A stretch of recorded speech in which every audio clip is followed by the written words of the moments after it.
Friends, I do not know how many of us who are going to participate in the coming battles will survive to see India free.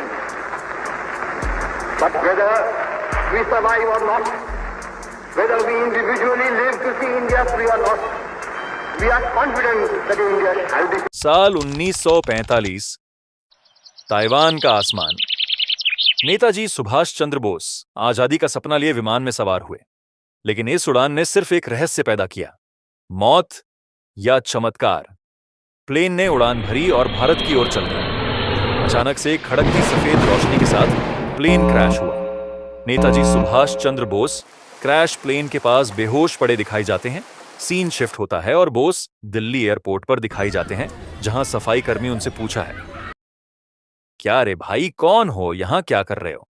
तभी boss करते हैं कि मैं सुभाष हूं, सुभाष चंद्र बोस। तभी सफाई कर्मी किसी आशंका से दबी हुई मुस्कान के साथ हंसने लगता है और वह उन्हें सिक्योरिटी के हवाले कर देता है, जहां उन्हें एक आईपीएस मिलता है। और जब बोस दिल्ली एयरपोर्ट पर भारत का झंडा देख लेते हैं तो सोचते हैं, ये कौन सा भारत है? आज सुभाष चंद्र बोस की पुण्यतिथि थी, जिससे कि बोस टीवी पर अपनी ही मौत की खबर देखते हैं। तभी आईपीएस ऑफिसर बोस को पहचान लेता है। आईपीएस कहता है, सर, यह असंभव है, आप नेताजी? बोस आशंका के विचारों से, अगर मैं मर चुका होता तो आज ये भारत इतना जीवित कैसे है? बोस समझ गए, ये वक्त ने उन्हें एक मिशन के लिए बुलाया। एक अधूरी लड़ाई अब फिर शुरू होगी। तभी पुलिसकर्मी सुभाष चंद्र बोस को अपने घर ले जाने के लिए आग्रह करता है और सुभाष चंद्र बोस मान जाते हैं। बोस मेट्रो में खड़े होकर भारत की प्रगति देखते हैं, लेकिन यूथ की डायरेक्शनलेस हालत पर दुखी होते हैं।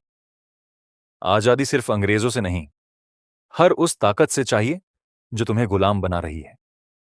आज की लड़ाई तलवार से नहीं, दिमाग और तकनीक से होगी। बोस समझ चुके थे कि आज का नया भारत अंग्रेजों से तो आजाद हो गया, लेकिन मानसिक गुलामी में अभी भी गुलाम है। अंग्रेज अभी भी भारत को कमजोर करने में लगे हुए हैं। दरअसल British secret group shadow society अब भी भारत को मैनिपुलेट करता है। उनके पास है टाइम की डिवाइस है, जिससे कि वह भारत के लोगों को कंट्रोल करते हैं। बोस कहते हैं, अगर वो वक्त से खेल सकते हैं तो अब वक्त मेरी तलवार होगा। अचानक सड़क पर चलते हुए सुभाष चंद्र बोस एक गाड़ी के सामने आ जाते हैं, जिससे गाड़ी वाला हॉर्न बजाता है और सुभाष चंद्र बोस को गाड़ी हिट करने वाली होती है। इससे पहले ही वह टाइम स्लिप करके 1857 के रिवॉल्यूशन में पहुंच जाते हैं। बेलक्ष्मीबाई और मंगल पांडे को लड़ते हुए देखते हैं और मंगल पांडे के पास जाते हैं। कहते हैं कि यह 1857 की यह क्रांति भविष्य में असफल रहेगी, क्योंकि यह सुनियोजित तरीके से शुरू नहीं की गई है। फिर आगे बोस कहते हैं, परंतु तुम्हारी कुर्बानी व्यर्थ नहीं जाएगी। भारत तुम्हें भूल नहीं सकता। तुम्हारा सपना ही भारत की आत्मा बनेगा। ऐसा कहते हुए नेताजी ने 157 के रणभूमि में भी क्रांति की चिंगारी को और प्रज्वलित किया।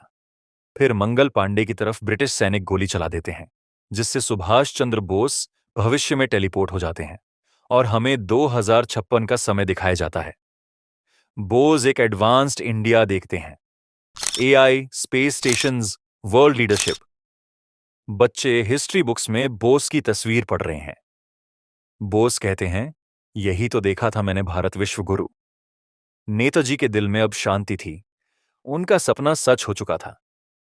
जैसा वह भारत चाहते थे, कहीं ना कहीं भारत वैसा होने की तरफ अग्रसर था। मोदी जी ने देश के लिए बहुत कुछ किया था। क्लाइमैक्स में हमें दिखाया जाता है, बोस फिर से 1945 क्रैश मोमेंट पर लौटते हैं। इस बार विमान जल उठता है। एक धीमी सी आवाज उठती है बोस के मन से, अगर मेरा नाम, मेरी आत्मा आने वाली पीढ़ी को जगाए तो समझो मैं आज भी जिंदा हूं।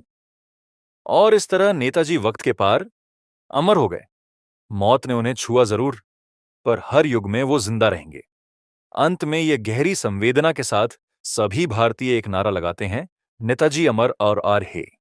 और यहीं पर इस शानदार मूवी का एंड हो जाता है। अगर आपको हमारी वीडियो अच्छी लगी हो तो वीडियो को लाइक, शेयर, कमेंट, सब्सक्राइब करके जा और बताओ कि हमारी मेहनत आपको कैसे लगी।